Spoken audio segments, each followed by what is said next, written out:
वंदे मातरम। नमस्कार दोस्तों, स्वागत है आपका अपने जनमानस क्लासेज में। आज हमने इस श्रृंखला में क्या शामिल किया है तो आपको बता दूं। जीएस पॉइंटर में आज हमने जो है पर्यावरण अध्ययन को शामिल किया। आपको तो कोई भी परीक्षा हो, आज ट्रेंड बन गया है कि पर्यावरण से क्वेश्चन पूछे ही पूछे जाते हैं। तो आपको दिखा दूं, इसमें पर्यावरण परिस्थिति की आज बात करेंगे और उसके बाद नेक्स्ट हम जो है अर्थव्यवस्था यानी आर्थिक और सामाजिक विकास के बारे में बात करेंगे। तो बने रहें हमारे साथ। ये जीएस पॉइंटर की श्रृंखला बहुत बेहतरीन है, आपको इससे ज़रूर फ़ायदा मिलेगा। चलते हैं, आज की इस श्रृंखला का आगाज़ करते हैं।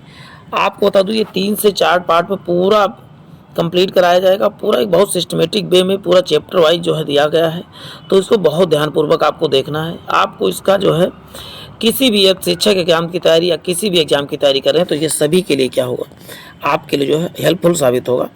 चलते हैं, फर्स्ट क्वेश्चन क्या है, देखिए। ये इसमें जीएस पॉइंटर पुराना वाला है और तो इसमें पुराना, इसको बहुत ध्यान नहीं देना। फर्स्ट क्वेश्चन आपको नहीं, इसका आपको सर्च करके जो लेटेस्ट है उसको जान लेना है। चलते हैं, पहला है वर्षा। नहीं तो मैं ही बता देता हूँ। इस समय भारत का रैंक 112 है, कितने 2023 में। और पहले नंबर पर स्वीडन, पहले पे भी था, आज भी स्वीडन और नॉर्वे, ये देश कई जगहों पर सामान्यतः पहले नंबर पे ही आते हैं। तो इसको भी ध्यानपूर्वक आप समझ लें। और उसके बाद देखिए, वर्षा की मात्रा निर्भर करती है, तो बताओ वायु की नमी पर क्या है। वर्षा की मात्रा निर्भर करती है वायु में नमी कितना है। चलते हैं, जलमंडल, स्थलमंडल और जैवमंडल, जीनोम में से पृथ्वी की सर्वाधिक बृहद पारिस्थितिकी तंत्र क्या है, तो बताओ जैवमंडल। सबसे अधिक बृहद क्या है, तो बताओ जैवमंडल है। चलते, एनजीटी यानी green tribunal, national green tribunal Bharat सरकार द्वारा कब स्थापित किया गया था। सन 2010 में इसकी स्थापना हुई थी। एनजीटी की स्थापना कई बार पूछा गया, इसको आपको ध्यानपूर्वक देखना है। देखिए, पर्यावरण से अभिप्राय क्या क्या है, कई बार भूमि, जल, वायु, पौधे, पशुओं की प्राकृतिक दुनिया जो उनके चारों ओर अस्तित्व में है, उन संपूर्ण दशाओं की योग व्यक्ति के एक समय बिंदु पर घेरे हुए है। यानी जो आपको चारों तरफ से घेरे हुए वही पर्यावरण। जैसे भौतिक, जैविकीय, सांस्कृतिक तत्वों की अंतःक्रियात्मक व्यवस्था अंतः संबंधित होती है, उसे क्या कहा जाता है, तो आप बताओ पर्यावरण कहा जाता है। या जो भी हमारे आसपास चीज़ें होती सब पर्यावरण के अंतर्गत ही आती हैं। पर्यावरण, मानव पर्यावरण, कई तरह के पर्यावरण आते हैं।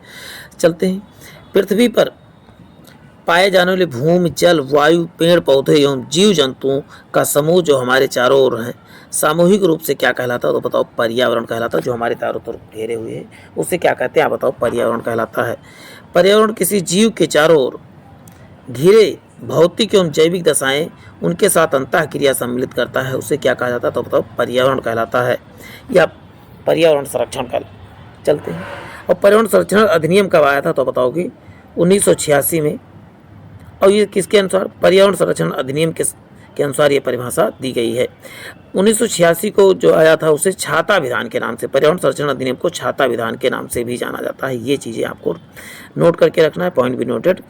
पर्यावरण सुरक्षा के संबंध में सही नहीं है, पर्यावरण सुरक्षा से कि गरीबी कम नहीं होती, ये कोई इसका करेक्ट आंसर नहीं होगा। भारत में पर्यावरण संरक्षण अधिनियम कब, 1986 में। इसी को छाता विधान के नाम से।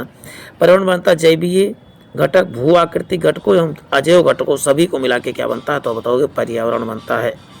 चलते हैं, नेक्स्ट देखते हैं।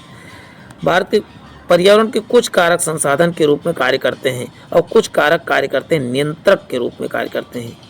ये चीज़ें भी इंपॉर्टेंट हैं आप सबके लिए। धारणीय विकास यानी सस्टेनेबल डेवलपमेंट अंतः पीढ़ीगत संवेदनशीलता का विषय है, तो प्राकृतिक संसाधन जो है अंतर पीढ़ीगत संवेदनशीलता का विषय है। मिलते हैं, विकास की वह उदाहरण जिसके तहत वर्तमान की आवश्यकताओं के साथ साथ भविष्य की आवश्यकताओं को ध्यान रखा जाता है, तो उसी को धारणीय विकास, इसी को सस्टेनेबल डेवलपमेंट कहा जाता है। मतलब आने वाली पीढ़ी के लिए भी बचा के रखना ही क्या कहलाता है, धारणीय विकास कहलाता है। सन 2002 में जोहान्सबर्ग में आयोजित पृथ्वी सम्मेलन का मुख्य मुद्दा क्या था, तो बताओगे सतत विकास था। चलते हैं, नेक्स्ट देखिए। संयुक्त राष्ट्र संघ के सतत विकास लक्ष्यों का निर्धारण कितने लक्ष्य है, तो बताओ टोटल 17 लक्ष्य निर्धारित किए गए। SDG में इसमें कितने लक्ष्य हैं, तो 17 लक्ष्य हैं। आज भी 17 ही माने। सतत विकास लक्ष्य को प्राप्त करने की प्रगति की दिशा में विभिन्न देशों द्वारा किए गए प्रयासों की जानने के निर्माण किया गया था। सस्टेनेबल डेवलपमेंट इंडेक्स का जो है निर्माण किया गया था। पर्यावरण दिवस से 5 जून पर्यावरण दिवस 5 जून को मनाया जाता है। चलते हैं नेक्स्ट देखते हैं प्यारे साथियों, बने रहे हमारे साथ। देश की प्राकृतिक पूंजी में सम्मिलित किए जाते हैं तो आप बताओगे वन जल तथा खनिज क्या होते हैं, तो आप बताओगे देश की प्राकृतिक पूंजी में सम्मिलित किए जाते हैं वह संसाधन जो हमें प्रकृति द्वारा प्रदत्त होते हैं क्या कहलाते हैं, प्राकृतिक पूंजी अथवा प्राकृतिक संसाधन कहलाते हैं। चलते हैं, वर्ष 1972 में आयोजित किया गया था तो बताओगे स्टॉकहोम अंतर्राष्ट्रीय शिखर सम्मेलन आयोजित किया गया था 1972 में। चलते हैं, सौर विकिरण की सबसे महत्वपूर्ण भूमिका क्या है, तो बताओ जल चक्र से है, संबंधित है जल चक्र से। राष्ट्रीय पर्यावरण अभियांत्रिकी शोध संस्थान अवस्थित है तो इसका उत्तर आप क्या हो बताओगे, नागपुर में अवस्थित है। चलते हैं नेक्स्ट देखते हैं, नीरी कार्य करता है विज्ञान एवं प्रौद्योगिकी मंत्रालय के अधीन जो है नीरी कार्य करता है। नीरी किसके अंतर्गत बताओगे, तो इसका उत्तर विज्ञान प्रौद्योगिकी मंत्रालय के अंतर्गत कार्य करता है। सतत विकास के लिए आवश्यक है जैविक विविधता एवं संरक्षण क्या है, सतत विकास के लिए आवश्यक होती है। चलते हैं नेक्स्ट देख देते हैं, संरक्षण प्रदूषण का निरोध एवं नियंत्रण तथा निर्धनता को घटाना होता है। चलते हैं नेक्स्ट देखते हैं प्यारे साथियों, पृथ्वी शिखर सम्मेलन का आयोजन अब बताओ रियो में किया गया, रियो डी जेनेरियो में किया गया। संयुक्त राष्ट्र संघ द्वारा पर्यावरण सतत विकास का पहल शिखर सम्मेलन आयोजित किया गया था पहली बार तो बताओ 1992 में रियो डी जेनेरियो ब्राजील में आयोजित किया गया था। पृथ्वी वाला प्रथम पर्यावरण सतत विकास का प्रथम पृथ्वी सम्मेलन कब किया गया था, रियो डी जेनेरियो में। ये चीज़ें आपको याद करके रखना बहुत इंपॉर्टेंट है। नेक्स्ट, पृथ्वी सम्मेलन 21वीं सदी के पर्यावरणीय विकास हेतु कार्यक्रम निर्धारित किए गए हैं। इन कार्यक्रम का नियम दिया गया था। एजेंडा 21 किससे संबंधित है, तो पर्यावरण विकास हेतु एक प्रोग्राम था 21वीं सदी के लिए। रियो 20 घोषणा पत्र का द फ्यूचर वी वांट इसका जो है शीर्षक था। पृथ्वी के चारों ओर गैसों का समूह को वायुमंडल कहा जाता है। वायु क्या है, तो ये एक मिश्रण है। आपको बता दूं, तत्व जिनका सिंबल होता है उसे तत्व, और जिनका फॉर्मूला होता है वो यौगिक, जिनका ना तो सिंबल ना ही फार्मूला, वो क्या कहलाते हैं, मिश्रण। वायु का कभी आपने सूत्र सुना, आप बताएंगे नहीं, इसका मतलब क्या है, मिश्रण है। Nitrogen 78%, oxygen 21%, argon 0.93%, carbon dioxide 0.38% इत्यादि गैसें पाई जाती वायुमंडल में। लेकिन ब्रह्मांड में सबसे अधिक गैस कौन सी पाई जाती, तो हाइड्रोजन ब्रह्मांड में सबसे अधिक पाई जाती है। नोबेल गैसों में वह गैस जो वायु में नहीं पाई जाती, रेडॉन जो है वायु में नहीं पाई जाती है। वातावरण में सर्वाधिक प्रतिशत किसका, तो बताओ नाइट्रोजन का प्रतिशत सर्वाधिक होता है। चलते हैं नेक्स्ट देखते हैं, यदि पृथ्वी पर पाए जाने वाली वनस्पतियाँ पेड़ पौधे समाप्त हो जाएं तो गैस की कमी हो जाए, तो आप बताओ ऑक्सीजन की कमी हो जाएगी। वह कार्य जो पेड़ पौधे नहीं कर सकते, वायु का प्रदूषण पेड़ पौधे नहीं कर सकते, जबकि समझ लीजिए कि क्या करते हैं, हमको ऑक्सीजन ही देते हैं, कार्बन डाइऑक्साइड सोखते हैं। पृथ्वी के कार्बन चक्र के कार्बन डाइऑक्साइड जोड़ती है। श्वसन जैव पदार्थों तथा अपक्षय और ज्वालामुखी क्रियाओं द्वारा जो है कार्बन डाइऑक्साइड जोड़ती है। कार्बन पृथ्वी पर बहुत सारी अवस्थाओं में पाया जाता है। यह अपने मूल रूप में पाया जाता है ग्रेफाइट एवं हीरा के रूप में पाया जाता है मूल रूप से। पृथ्वी कार्बन के चक्र का कार्बन डाइऑक्साइड की मात्रा नहीं बढ़ता, प्रकाश संश्लेषित कार्बन डाइऑक्साइड की मात्रा नहीं बढ़ता, जबकि कार्बन डाइऑक्साइड की मात्रा सोख लेते हैं। कौन, पेड़ जो है। अपक्षय का विचार संबंधित है। एक प्राकृतिक क्रियाएं जो चट्टान के सूक्ष्म कणों को विभक्त करती हैं उसे क्या, अपक्षय कहा जाता है। चलते हैं नेक्स्ट देखते हैं प्यारे साथियों, बने रहें हमारे साथ। इस सेशन का आपको बहुत बेहतरीन लाभ मिलने वाला है, बस बने रहें। विश्व मौसम विज्ञान संगठन का मुख्यालय कहाँ, तो WMO का मुख्यालय आप बताओगे जेनेवा में है। विश्व मौसम विज्ञान कन्वेंशन यानी कि अब समय लागू हुआ था तो 23 मार्च 1950 को। UNDP का मुख्यालय आप बताओगे नैरोबी में है। नैरोबी कहाँ पर, तो बताओ केन्या में है। चलते हैं, UNDP united national environment programme की स्थापना तब 1972 में किया गया था। संयुक्त राष्ट्र पर्यावरण कार्यक्रम की स्थापना कब हुई, तो 1972 में। यूनेप के वर्तमान जो है, तो इसका उत्तर हो जाएगा, आप क्या बताओगे प्यारे साथियों, इसका उत्तर हो जाएगा इंगर, थोड़ा सा इसकी स्पेलिंग, इंगर एंडरसन याद कर लीजिए ज़्यादा। एंडरसन क्या है, इसके वर्तमान अध्यक्ष हैं। ये चीज़ें याद कर लेना है प्यारे साथियों। EPA का पूर्ण रूप क्या है, तो ये पुराना है, इसको नहीं याद करना है। इन्वायरमेंटल प्रोटेक्शन एजेंसी है EPA का फुल फॉर्म। EPA संयुक्त राष्ट्र अमेरिका की संघीय एजेंसी है जिसकी स्थापना 2 दिसंबर 1970 में हुई थी। NEA का आशय क्या है? नेशनल इन्वायरमेंट अथॉरिटी है NEA ये का फुल फॉर्म।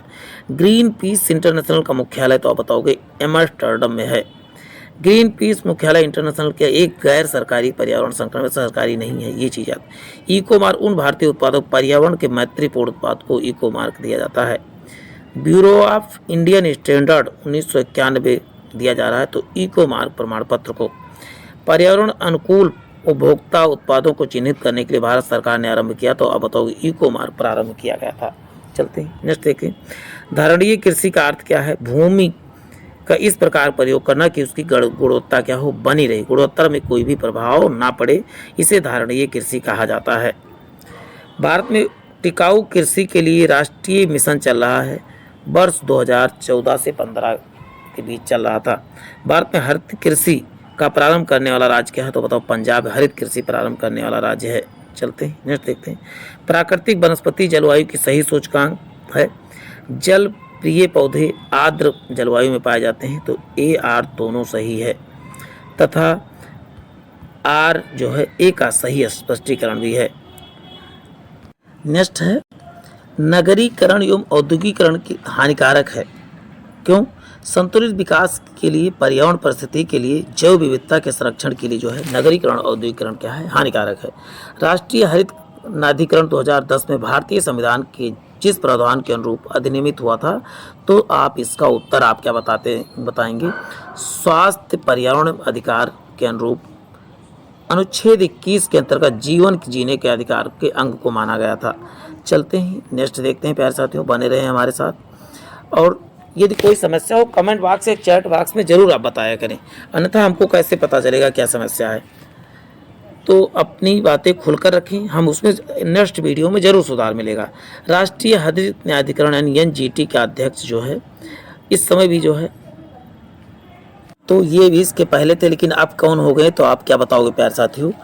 अब हो गए हैं आपके न्यायमूर्ति प्रकाश श्रीवास्तव हो गए हैं। प्रेजेंट टाइम में 23 अगस्त को भी प्रकाश श्रीवास्तव आपको याद कर लेना। प्रकाश श्रीवास्तव क्या है? तो आप बताओगे NGT के अध्यक्ष हैं। चलते हैं नेक्स्ट देखते हैं। NGT की स्थापना राष्ट्रीय हरित न्यायाधिकरण अधिनियम 2010 में 18 अक्टूबर 2010 को किया गया था। चलते हैं नेक्स्ट देखते हैं। हरित विकास या ग्रीन डेवलपमेंट पुस्तक के लेखक हैं। तो आप बताओगे WM एडम्स हैं। चलते हैं। आमतौर पर समाचार पत्रों में आने वाला रियो 20 सम्मेलन जो है धारणीय विकास सस्टेनेबल डेवलपमेंट पर संयुक्त राष्ट्र सम्मेलन का जो संयुक्त राष्ट्र का एक सम्मेलन है। रियो 20 धारणीय विकास के संयुक्त राष्ट्र सम्मेलन का लघु नाम है। क्या है? लघु नाम है। और यह जून 2012 में संपन्न हुआ। तो रियो डी जेनेरियो ब्राजील में हुआ था।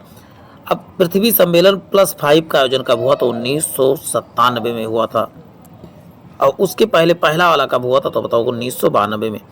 नेक्स्ट है 23-27 जून 1997 के मध्य संयुक्त राष्ट्र महासभा का एक विशेष बैठक का आयोजन रियो 5 या पृथ्वी सम्मेलन 5 के नाम से जाना जाता है। तो बताओगे न्यूयॉर्क में हुआ था ये। चलते हैं। विकास की वह अवधारणा जो वर्तमान की आवश्यकताओं को साथ साथ भविष्य की आवश्यकताओं को ध्यान में रखा जाता है उसे सस्टेनेबल डेवलपमेंट धारणीय विकास के नाम से जाना जाता है। वैज्ञानिक, अर्थविदों, सिविल सेवकों तथा व्यवसायियों का एक संस्था जो मानवता के समक्ष उपस्थित होने वाली वैश्विक चुनौतियों के समाधान हेतु सुझाव देती है। तो क्लब ऑफ रोम क्या है? इसका सुझाव देता है। चलते हैं नेक्स्ट देखते हैं। अर्थ समिट या पृथ्वी शिखर सम्मेलन स्टॉकहोम सम्मेलन या 20वीं वर्षगांठ मनाने के लिए आयोजित किया गया है। इस सम्मिलित देशों ने धारणीय विकास के लिए एक कार्यवाही स्वीकृत की जिसे जाना जाता है एजेंडा 21 के नाम से जाना जाता है। चलते हैं। कई प्रतिरोपित पौधे इसलिए नहीं बढ़ते क्योंकि प्रत्यारोपण के दौरान अधिकांश मूल रोम नष्ट हो जाते हैं, इसीलिए वो जो है नहीं बढ़ते। ये चीज़ प्रत्यारोपित का आप उखाड़ के नई जगह पुरानी जगह लाए और नई जगह बैठा है उसकी जड़ कहीं टूट जाती है, इसीलिए वो जल्दी से नहीं बढ़ते हैं। इसलिए आपको उसको मिट्टी सहित जब आपको कहीं से पेड़ पौधा लाना हो तो जहाँ से लाएं और मिट्टी सहित की कोई जड़ टूट ना पाए कि आसानी से वो जल्दी ग्रो हो सके। चलते हैं। मूल रोम की कोसा भित्ति मुख्यतः बनी होती, तो आप बताओ सेलुलोज की बनी होती है। मूल रोम मृदा चिपके रहते हैं, तो आप बताओ पेक्टिन के कारण जो है मूल रूप से मृदा चिपके रहते हैं। पर्यावरण अपकर्ष क्या है, इसको आप बताते रहिए साथ साथ, तो इसका उत्तर आप क्या बताएंगे, पर्यावरण अपकर्ष क्या है। तो पर्यावरण गुणों के पूर्ण रूप से निम्नीकरण, मानवीय क्रियाकलापों के विपरीत परिवर्तन लाना, परिस्थितिकीय विभिन्नता के परिणाम स्वरूप परिस्थितीय असंतुलन ही क्या कहलाता है, पर्यावरण अपकर्ष कहलाता है। अब नेक्स्ट है, पर्यावरण संतुलन के संरक्षण से संबंधित है वन नीति, पर्यावरण सुरक्षा अधिनियम 1986, औद्योगिक नीति या शिक्षा नीति जो है इसके अंतर्गत। अब चलते हैं नेक्स्ट बात करते हैं प्यारे साथियों, जैव विविधता पर अभिप्राय अभिसमय एवं जलवायु परिवर्तन पर संयुक्त राष्ट्र ढांचा अभिसमय वित्तीय क्रियाविधि के रूप में काम करता, तो भूमंडलीय पर्यावरण सुविधा यानी GEF काम करता है। वैश्विक पर्यावरण सुविधा यानी GEF ग्लोबल इन्वायरमेंट फैसिलिटी की स्थापना कब, रियो अर्थ समिट 1992 में यानी कि पृथ्वी सम्मेलन के फर्स्ट सम्मेलन में किया गया था। UNFCCC के तहत अल्प विकसित देशों की निधि ने लीस्ट डेवलपमेंट कंट्री फंड उपलब्ध कराता, तो GEF ही कराता है। GEF का फुल फॉर्म अभी आपने देखा क्या था, ग्लोबल इन्वायरमेंट फैसिलिटी है। चलते हैं, विशिष्ट जलवायु परिवर्तन निधि की स्थापना की गई थी, तो आप बताओगे स्कोप 7 की बैठक मराकेश में जो है किया गया था। वर्तमान अध्यक्ष GEF के कौन है, इसके वर्तमान में भी अध्यक्ष अभी यही हैं। चलते हैं, पलाची माड़ा जो पर्यावरण के अपार क्षति के कारण चर्चा में रहा, वो कहाँ पर, तो बताओ केरल में है। चलते हैं नेक्स्ट देखिए, पर्यावरण सुरक्षा अधिनियम यानी EPA के अन्य किस नाम से, तो छाता विधान के नाम से जाना जाता है। 1972 के स्टॉकहोम में आयोजित संयुक्त राष्ट्र संघ के प्रथम मानव पर्यावरण सम्मेलन के निर्णयों को कार्यान्वित करने का उद्देश्य भारत सरकार ने पारित किया था पर्यावरण संरक्षण अधिनियम 1986 में। चलते हैं नेक्स्ट देखते हैं, जेनेटिक इंजीनियरिंग अनुमोदन समिति का गठन किया गया था, तो बताओगे पर्यावरण संरक्षण अधिनियम 1986 में किया गया था।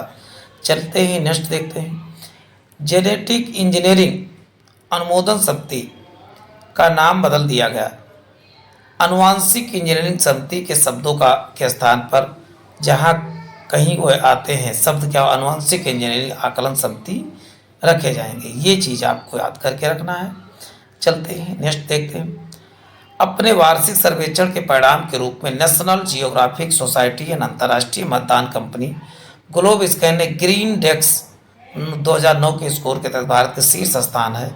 वह स्कोर विभिन्न देशों के पर्यावरणीय रूप में धारणीय उपभोक्ता व्यवहार का मापक है। चलते हैं नेक्स्ट देखते हैं प्यारे साथियों, भारत में कृषि के पर्यावरण के अनुरूप दीर्घ स्थायी विकास के लिए जो सर्वश्रेष्ठ है, मिश्र सस्यायन मिश्रित खेती, कार्बनिक खादें, नाइट्रोजन यौगिकीकरण, पौधे और कीट के प्रतिरोध सस्य किस्में हो।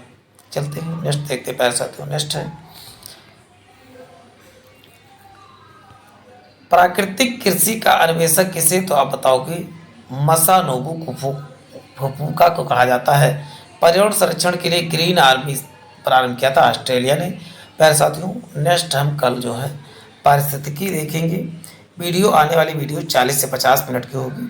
अभी वीडियो थोड़ा सा फर्स्ट वीडियो इसका शॉर्ट है, तो फिर मिलते हैं एक नए सेशन में। जय हिंद जय भारत।